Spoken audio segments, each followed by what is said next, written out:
Tim Castleman with 30minutepostcards.com here with part 3, the final chapter in the $3,000 sales lesson. Parts 1 and 2 are available via video. You can check those out. A brief summary for those of you just now joining us. A couple weeks ago, I had the desire and interest to purchase some one-on-one training with a magician/mentalist. I found one out in Las Vegas, which is where I would be at the time that I could complete the training. Set up an agreement, got a contract, paid my down payment of $1,500 to him, and went from there. Talked a lot about in video 1 about the different sales tactics, what he used, everything like that. It's highly recommend. And then video 2 was more on how the relationship changed immediately once money came into the picture. And what I mean by that is, went from being calm, cool, and collected, yeah, hey, get it to me when you can, to, hey, look, checking in every couple hours. Did you get it? Did you get it? Did you get it? Have you sent the money? Have you sent the money? Have you sent the money? And the bigger issue in lesson 2 was expectations, and the fact that I did not set any or many of Luke, and Luke did not set any of me as far as how he would be able to work, days to work, things like that. When I think we last left off, and forgive me if there's a little overlap, I was talking about the email that I sent to him, which basically expressed my expectations, saying, hey, if you say you're going to do something, I expect you to do it. If we can only work on the time that you have available, that's perfectly fine. Last Sunday, I sent him an email basically saying, hey, I haven't heard from you in a couple days. I don't know where the stuff you promised me is, but I'm getting frustrated, and frankly, I'm getting fed up. He wrote back. He said, Tim, totally understand, stick with me. Sundays and Mondays are my best days to do work with you because I'm not doing my Vegas show. Perfectly fine, perfectly understandable. Basically, Sunday, he promised me, Tim, here's the deal. I'm going to get you the electronic part of the package today, and then I will mail out the physical part to you tomorrow. Well, that was Sunday about 5 o'clock. 9 o'clock, I sent him an email. Hey, man, still haven't gotten it. He wrote me back, Tim, don't worry, 30 minutes away. Sunday goes by, Monday goes by. Now, I'm pissed at this point. I mean, let's just be honest, right? I've set the expectation. He's agreed to that expectation, and he hasn't come through. And it's not the first time. It's a long list of things that he hasn't done in our short time together. I mean, we're talking in a period of 7 days, probably 4 or 5 broken promises. I go and do a little research on him, right, because things are starting to go bad. So I do some research on some different forums and find out this is not a unique situation to me. He has had this problem before with other people. So at that point, in discussing it with my wife and a few close friends of mine, I decide, hey, it's time to pull out. It's time to eject. And let me explain to you, right? I was fully prepared to give this guy $3,000 of my money for a singles day training and then follow up via phone, email, so on and so forth. He was going to offer me a done-for-you solution at a price I was willing to pay, right? But we didn't set expectations of each other. We miscommunicated, and promises were made but not kept. That resulted in resentment on my part and the fact that I was feeling more nervous and anxious as the days went by. Now, how does this relate to regular offline marketing? Well, the same thing with your clients. If you make an expectation of your clients, hey, I'm going to get this done by such and such date, if you can't do it, that's perfectly fine, but you need to tell them, hey, I'm not going to be able to do that. Had Luke contacted me at the beginning and said, now look, Tim, we've signed this agreement, let me explain to you how this is going to work. All right, I'm only available Sundays and Mondays, so on and so forth. I would have been more than happy to follow that expectation.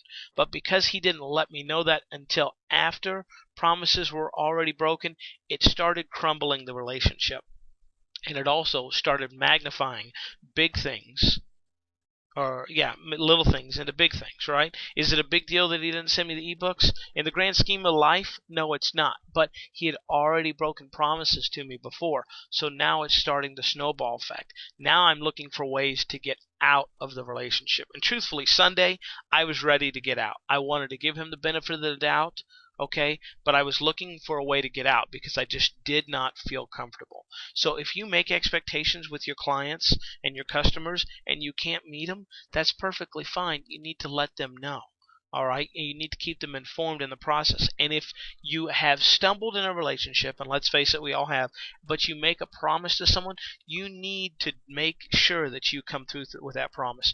Truthfully, okay, Sunday, had he got me the ebooks, I would have thought, okay, we're on the right track. I mean, these are electronic books that could be easily sent to anybody. So the result of this is I file a PayPal dispute because I don't even want to deal with him. I've already given him a chance, and I also want to make sure that I'm not like the rest of the people, or some of the people that I've read, that are still waiting on their money months and years after the fact. Okay, so I do that Tuesday morning. I get up first thing Tuesday morning.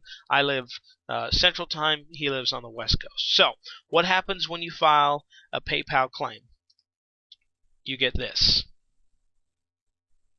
Okay, obviously there's Luke's website. You get this.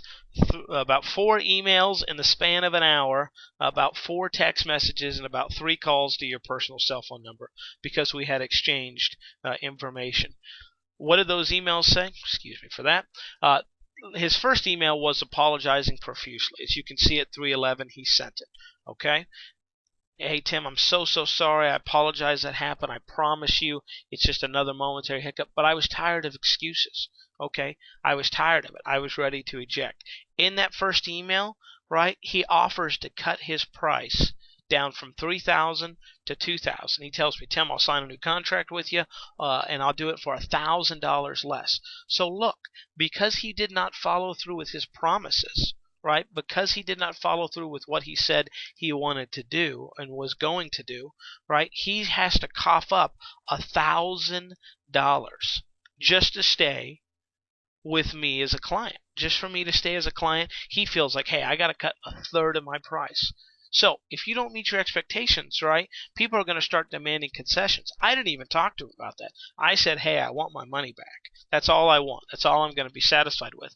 But he immediately starts taking money off the top. So think about that. You do a $4.95 autoresponder job. You don't meet the deadlines. You got to start cutting money. Well, there's not a lot of fat with $4.95, right? So just think about that.